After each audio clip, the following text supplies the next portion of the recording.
بسم اللہ الرحمن الرحیم۔ حضرت حذیفہ رضی اللہ تعالیٰ عنہ سے روایت ہے کہ رسول اللہ صلی اللہ علیہ وسلم نے ارشاد فرمایا، جس طرح کپڑے کے نقص و نگار گھس جاتے ہیں اور ماند پڑ جاتے ہیں، اسی طرح اسلام بھی ایک زمانے میں ماند پڑ جائے گا، یہاں تک کہ کسی شخص کو یہ علم تک نہ رہے گا کہ روزہ کیا چیز ہے اور صدقہ و حج کیا چیز۔ ایک سب آئیں گی کہ قرآن سینوں سے اٹھا لیا جائے گا اور زمین پر اس کی ایک آیت بھی باقی نہ رہیں گی۔ الگ الگ طور پر کچھ بوڑھے مرد اور کچھ بوڑھی عورتیں رہ جائیں گی جو یہ کہیں گی کہ ہم نے اپنے بزرگوں سے یہ کلمہ لا الہ الا اللہ سنا تھا، اسی لیے ہم بھی یہ کلمہ پڑھ لیتے ہیں۔ کیسا زمانہ ہوگا، سب بھول جائیں گے، نہ روزہ، صدقہ، حج، یہاں تک کہ قرآن بھی اٹھا لیا جائے گا۔ اور کیا لکھا آگے کہ چند بوڑھے مرد اور عورتیں کیا کہیں گے کہ ہم نے ہمارے بڑوں سے یہ کلمہ لا الہ الا اللہ سنا تھا، اسی لیے ہم بھی یہ کلمہ پڑھ لیتے ہیں۔ کتنا عجیب زمانہ ہوگا وہ، اللہ حفاظت فرماوے ہماری۔ حضرت حذیفہ رضی اللہ تعالیٰ عنہ کے شاگرد جن کا نام سلا ہے، انہوں نے پوچھا، جب انہیں روزہ، صدقہ اور حج کا بھی علم نہ ہوگا تو بھلا صرف کلمہ انہیں کیا فائدہ دے گا؟ وہ بھی آگے دیکھو کہ صرف کلمہ یاد رہے گا تو کلمے کا فائدہ کیا ہوگا۔ ان کے خادم نے پوچھا حضرت حذیفہ کے۔ حضرت حذیفہ رضی اللہ تعالیٰ عنہ کا کوئی جواب نہ دیا۔ حضرت حذیفہ رضی اللہ تعالیٰ عنہ نے کوئی جواب نہیں دیا۔ انہوں نے 3 بار یہی سوال دہرایا۔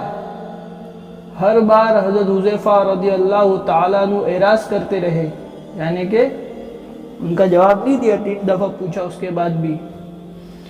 ان کے تیسری مرتبہ اصرار کرنے کے بعد فرمایا کہ سلا، یہ کلمہ ہی ان کو دوزخ سے نجات دلائے گا۔ کتنی بڑی فضیلت ہے کہ آخر میں صرف وہ کلمہ باقی رہے گا، کوئی عمل انسان کسی کو پتہ ہی نہیں ہوگا، سب ختم ہو جائے گا، نہ روزہ، نماز، صدقہ، حج، قرآن، کچھ نہیں، صرف کلمہ لا الہ الا اللہ۔ تو کیا فرمایا حضرت حذیفہ نے کہ اے سلا، یہ کلمہ ہی ان کو دوزخ سے نجات دلائے گا۔ حضرت ابو ہریرہ رضی اللہ تعالیٰ عنہ سے روایت ہے کہ رسول اللہ صلی اللہ علیہ وسلم نے ارشاد فرمایا، جس نے لا الہ الا اللہ کہا، اس کو یہ کلمہ ایک نہ ایک دن ضرور فائدہ دے گا، نجات دلائے گا، اگرچہ اس کو کچھ نہ کچھ سزا پہلے بھگتنا پڑے۔ حضرت عبداللہ بن عمر رضی اللہ تعالیٰ عنہ سے روایت ہے کہ رسول اللہ صلی اللہ علیہ وسلم نے ارشاد فرمایا، کیا میں تمہیں وہ وصیت نہ بتاؤں جو حضرت نوح علیہ السلام نے اپنے بیٹے کو کی تھی؟ صحابہ رضی اللہ تعالیٰ عنہ نے عرض کیا، ضرور بتائے۔ ارشاد فرمایا، نوح علیہ السلام نے اپنے بیٹے کو وصیت میں فرمایا، میرے بیٹے، تم کو 2 کام کرنے کی وصیت کرتا ہوں اور 2 کاموں سے روکتا ہوں۔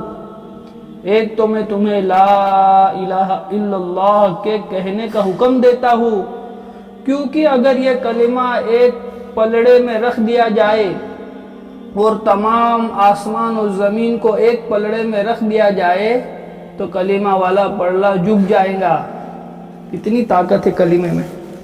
کیا فرمائے کہ ایک پلڑے میں لا الہ الا اللہ کو رکھ دیا جائے اور دوسرے پلڑے میں پوری 7 زمین اور 7 آسمان کو رکھ دیا جائے تو لا الہ الا اللہ والا پلڑا جھک جائے گا۔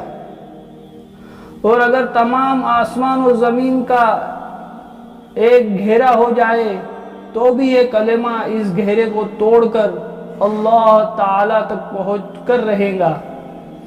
دوسری چیز جس کا حکم دیتا ہوں وہ سبحان اللہ العظیم و بحمدہ کا پڑھنا ہے، کیونکہ یہ تمام مخلوق کی عبادت ہے اور اسی کی برکت سے مخلوق کو روزی دی جاتی ہے۔ اور میں تم کو دو باتوں سے روکتا ہوں، پہلا شرک سے اور تکبر سے، کیونکہ یہ دونوں برائیاں بندے کو اللہ سے دور کر دیتی ہے۔ کون سی دو چیز سے بچنے کا حکم کیا؟ پہلا شرک اور دوسرا تکبر، یہ دو چیز سے بچنے کا حکم دیا۔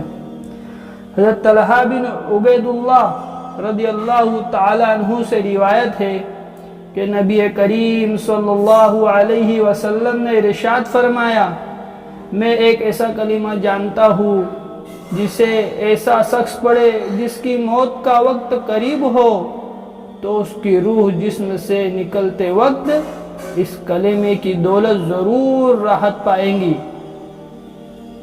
بدولت ضرور راحت پائیں گی، اور وہ کلمہ اس کے لیے قیامت کے دن نور ہوگا۔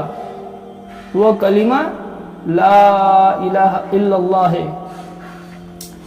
حضرت انس رضی اللہ تعالیٰ عنہ سے روایت ہے کہ رسول اللہ صلی اللہ علیہ وسلم نے ارشاد فرمایا، ہر وہ شخص جہنم سے نکلے گا جس نے لا الہ الا اللہ کہا ہوگا اور اس کے دل میں ایک جو کے دانے کے وزن کے برابر بھی بھلائی ہوں گی، یعنی ایمان ہوگا، پھر وہ شخص جہنم سے نکلے گا جس نے لا الہ الا اللہ کہا ہوگا اور اس کے دل میں گندم کے دانے کے برابر بھی خیر ہوں گی، یعنی ایمان ہوگا، پھر وہ شخص جہنم سے نکلے گا جس نے لا الہ الا اللہ کہا ہوگا اور اس کے دل میں ذرہ برابر بھی خیر ہوں گی۔ اتنی بڑی بات ہے، اللہ نے ہم تمام کو ایمان کی دولت دی، اللہ کا اس پر شکر ادا کرنا چاہیے، اور چلتے پھرتے یاد رہے گا تو کم سے کم لا الہ الا اللہ پڑھتے رہنے کا، لا الہ الا اللہ۔ اور دوسری ایک تسبیح کیا بتائی؟ سبحان اللہ العظیم و بحمدہ۔ دنیا میں جتنی بھی مخلوق ہے ان تمام کو اللہ اس کلمے کی برکت سے روزی دیتا ہے۔ کون سی تسبیح؟ سبحان اللہ العظیم و بحمدہ، یہ دوسری تسبیح، اور پہلا لا الہ الا اللہ۔ سبحان اللہ و بحمدہ، سبحانک اللہم و بحمدک،